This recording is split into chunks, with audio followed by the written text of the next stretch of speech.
베드로전서 5장 1절부터 6절까지를 제가 대신 봉독해 드리겠습니다. 하나님의 말씀을 들으십시오.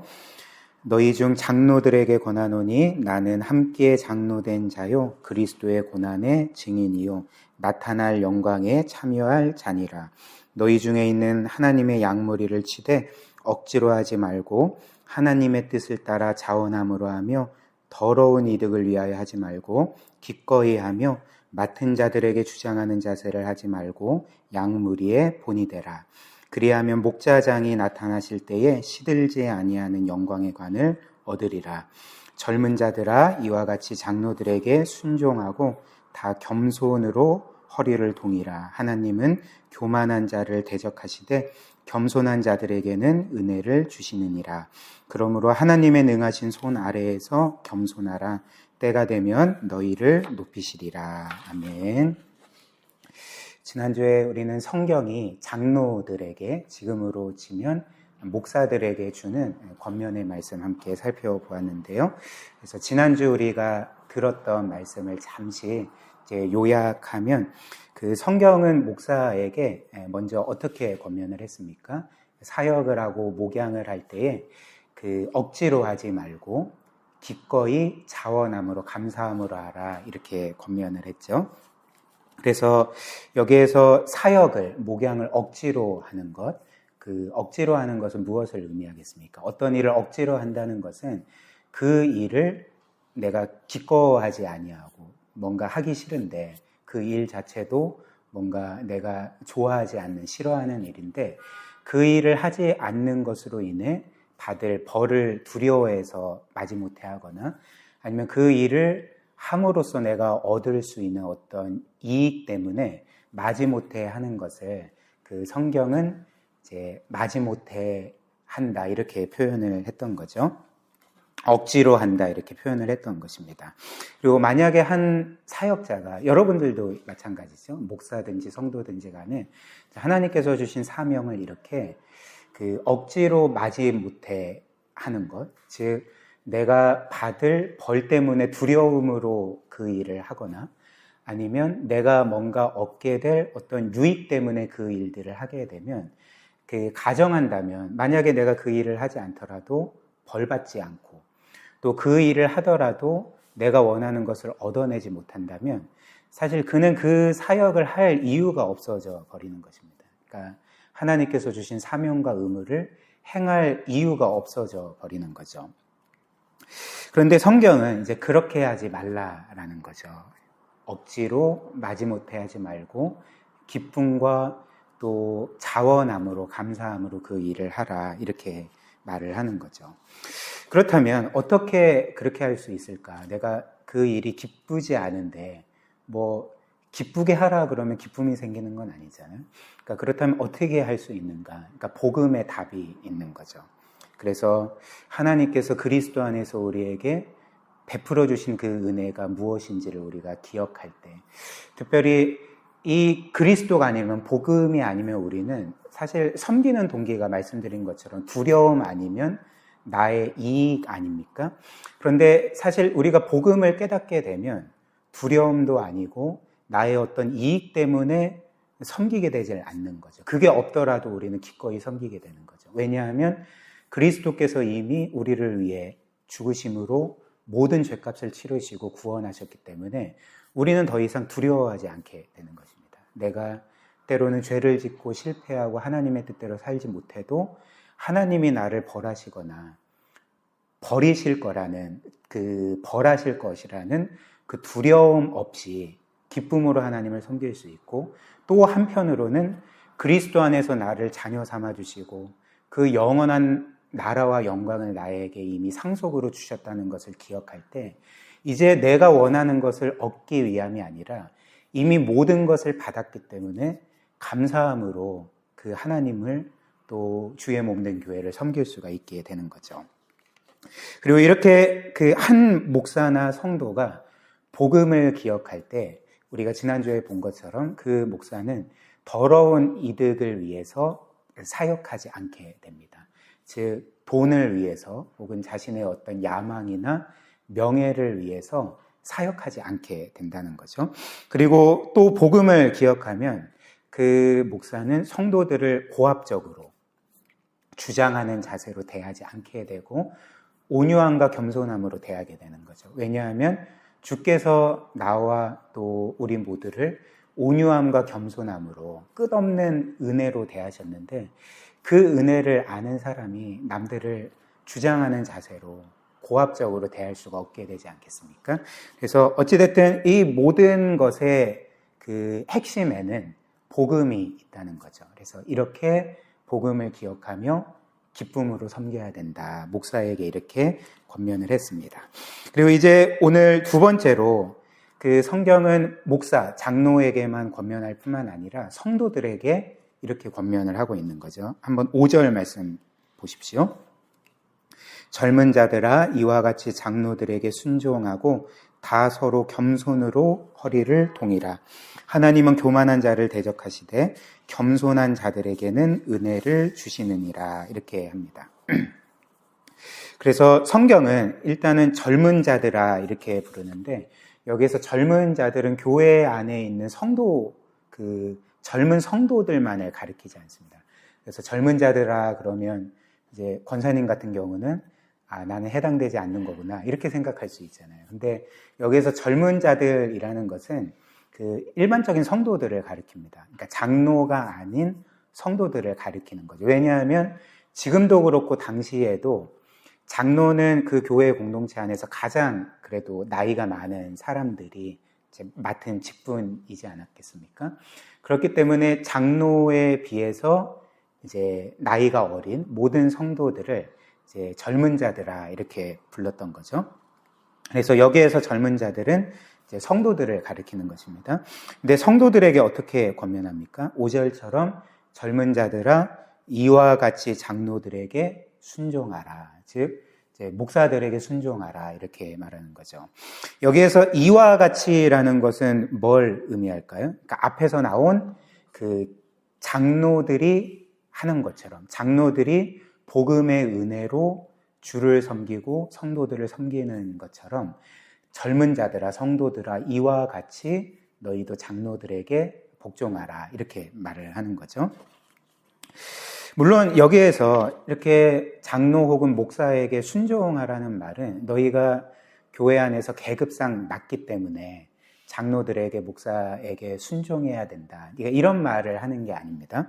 지금 여기에서 이 말은 순종하라는 이 명령은 그 목사의 어떤 그 사적인 그 명령에 지시에 순종하라는 그런 말은 아닌 거죠. 여기에서 순종하라는 것은 목사의 어떤 사적인 지시나 명령에 순종하라는 말이 아니라 그 목사의 뭐 부하가 되라 뭐 이런 말이 아니라 목사가 신실하게 전하는 하나님의 말씀에 이제 순종하라는 말이 되는 것입니다. 그래서 목사가 그 하나님의 말씀을 정말 신실하게 정말 하나님의 말씀대로 전할 때에 그 말씀에 성도들은 순종해야 되고 그리고 목사도 그 말씀에 순종해야 되는 것 아니겠습니까? 그래서 이 말은 어떤 면에서 성도도 하나님의 말씀에 순종하고 목사도 자신이 전한 하나님의 말씀에 순종해야 된다. 이제 이런 말이 되는 것입니다. 사랑하는 여러분, 여러분들도 뭐 익히 아시고 또 직접적으로든지 간접적으로든지 경험하신 바이겠지만 뭐 감히 제가 좀 이런 말씀 드리기는 좀 죄송하지만 한국 교회의 지금까지의 가장 큰 문제 중에 하나는 목회자를 절대화한 것, 절대시한 것이 아닐까 그렇게 생각을 합니다.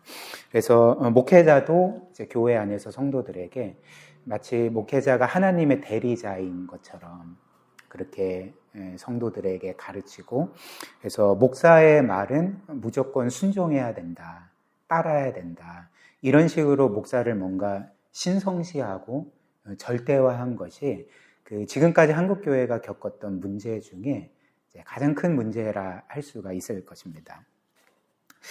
그리고 저는 이 말씀 준비하면서 진짜 거의 한 20년 전에 제가 목회자 후보생 고시를 볼 때, 목회자 후보생 고시는 뭐냐면 그 전도사 되기 전에 이제 시험 보고 면접 보는 게 이제 목회자 후보생 곳이거든요. 근데 제가 어찌됐든 필기 시험 통과하고 이제 면접을 보지 않겠습니까? 그럼 보통 이제 면접을 볼 때 그 노회 안에 있는 목사님들이 면접을 하고 면접이 통과되면 이제 권면의 말씀을 해주시거든요. 근데 그때가 기억이 납니다. 그래서 한 목사님이 저에게 어떻게 권면을 해주셨냐면 죄송합니다.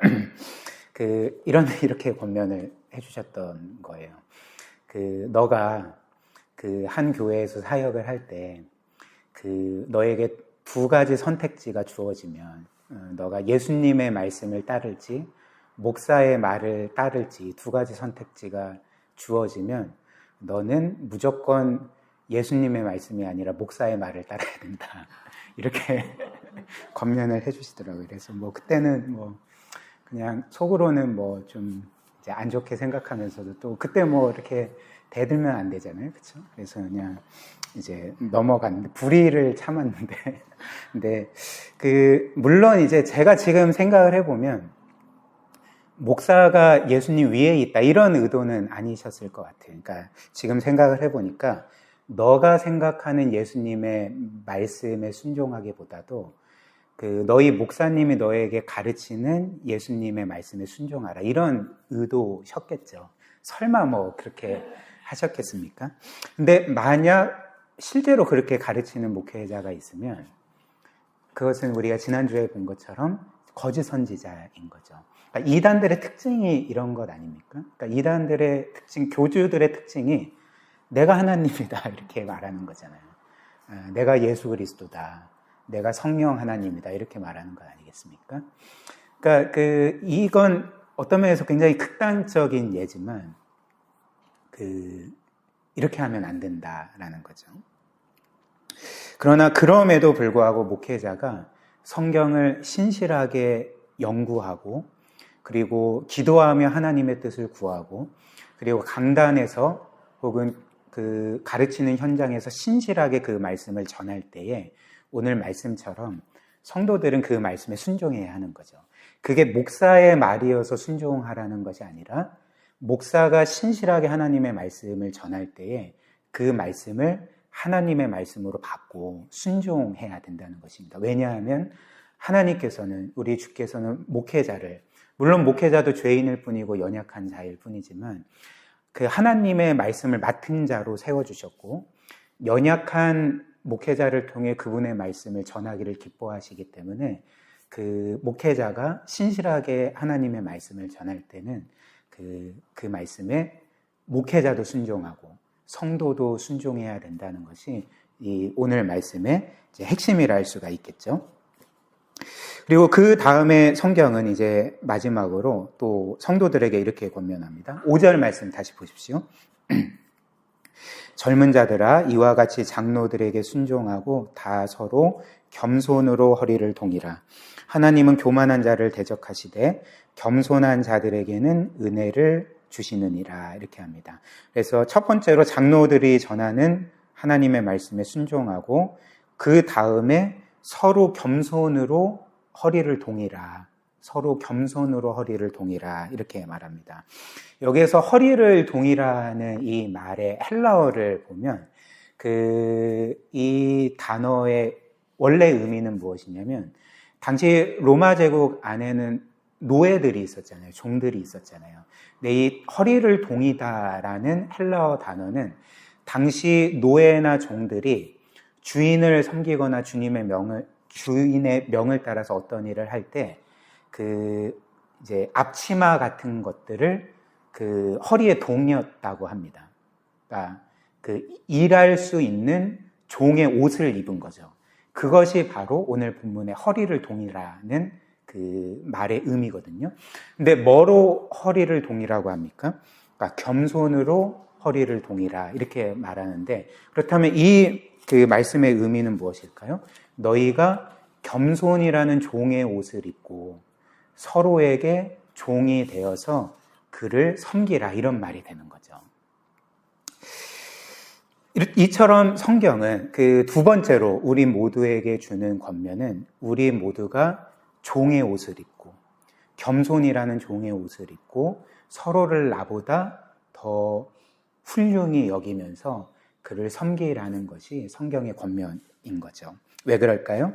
왜냐하면 우리의 구세주께서 그런 삶을 사셨기 때문에, 우리를 그렇게 대하셨기 때문에, 즉 이 우주 만물 가운데 가장 높으신 분이셨지만 우리를 위해 그분을 무한히 낮추셔서 이 세상 살아가실 동안에 우리를 철저하게 섬기는 삶을 사셨기 때문에 우리도 겸손을 허리에 동이고 서로를 섬기라 이렇게 말씀을 하는 거죠. 그래서 마가복음 10장 45절 인자가 온 것은 섬김을 받으려 함이 아니요 도리어 섬기려 하고 자기 목숨을 많은 사람의 대속물로 주려 함이라 이렇게 주께서 자신이 이 세상에 오신 이유를 밝히시지 않았습니까? 즉 나는 종으로 이 세상에 왔다. 나는 너희의 주인이고 창조주이지만 그럼에도 불구하고 너희를 구원하고 그리고 너희에게 최고의 그 복을 안겨주고자 너희를 종처럼 섬기기 위해 왔다. 이렇게 말씀하셨다면 또 주님이 우리에게 말씀하신 것처럼 우리도 그분의 본을 따라서 종된 자로서 섬김의 삶을 살아가야 하는 거죠.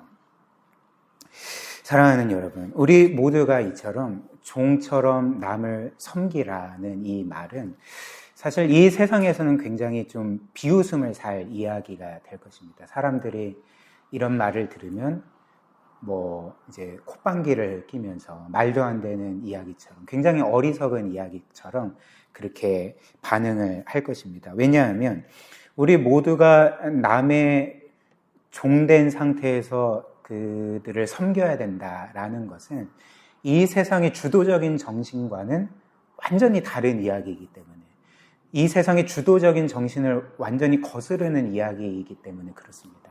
이 세상의 주도적인 정신은 무엇일까요? 그러니까 이런 말 있잖아요. 너는 어디 가서 꼬리가 되지 말고 머리가 되라. 이게 이제 이 세상의 주도적인 정신 아닙니까? 그래서 어릴 때부터 최대한 남들보다 뛰어난 능력과 스펙을 갖추어서 남 위에 올라서고 그래서 꼬리가 되기보다는 머리가 되어서 남 위에 군림하면서 남의 섬김을 받으면서 살아라. 그게 인생의 최고의 성공이다. 그러니까 이렇게 가르치고 그것을 굉장히 자랑스러워하고 그게 우리의 삶의 진정한 의미와 목적인 것처럼 말하는 세상이 이 세상이 아니겠습니까? 그렇기 때문에 우리가 나는 종의 삶을 살아야 돼. 나는 겸손으로 옷 입고 남들을 섬기는 삶을 살아야 돼. 그러니까 이런 말 자체가 굉장히 어리석은 말로 여겨질 거라는 거죠. 그러나 성경이 우리에게 말하는 바가 무엇입니까? 우리는 결코 이런 세상의 정신으로 살아가면 안 된다. 우리 주께서 우리를 섬기는 삶, 또 이 세상의 모든 이들을 섬기는 삶을 사셨는데 우리가 왕이 되려고 하고 우리가 주인이 되려고 하고 우리가 남 위에 올라서려고 하고 남 위에 군림하려고 하는 삶을 살아서는 안 된다. 우리는 우리의 구세주 예수 그리스도를 본받아 섬김의 삶을 살아야 된다. 이렇게 우리에게 권면하고 있는 것입니다. 그리고 나서 주께서는 이런 약속을 덧붙이시는 거죠. 6절 말씀 한번 보십시오.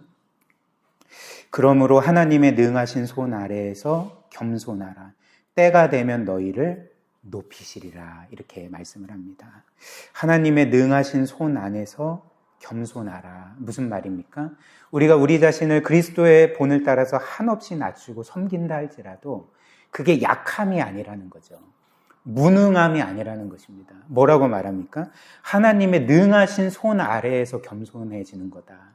그리고 하나님은 그를 지극히 높여주실 거다. 때가 되면 너희를 높이시리라. 이렇게 말씀하셨기 때문에 주님의 말씀처럼 먼저 된 자가 나중되고 나중된 자가 먼저 되는, 혹은 높아지려고 하는 자가 낮아지고 낮아지려고 하는 자가 높아지리라는 말씀이 이제 우리의 삶 가운데 이루어질 것을 오늘 이 성경이 이제 우리에게 약속하고 있습니다. 이처럼 우리가 주님의 본을 따라서 이 세상의 주도적인 정신을 따라 살지 아니하고 그리스도의 본을 따라 그렇게 겸손의 삶, 섬김의 삶을 살며 그래서 그리스도의 향기를 이 세상에 전하면서 많은 이들을 또 주께로 인도하는 그런 복된 삶 살아가시기를 주님의 이름으로 축복합니다.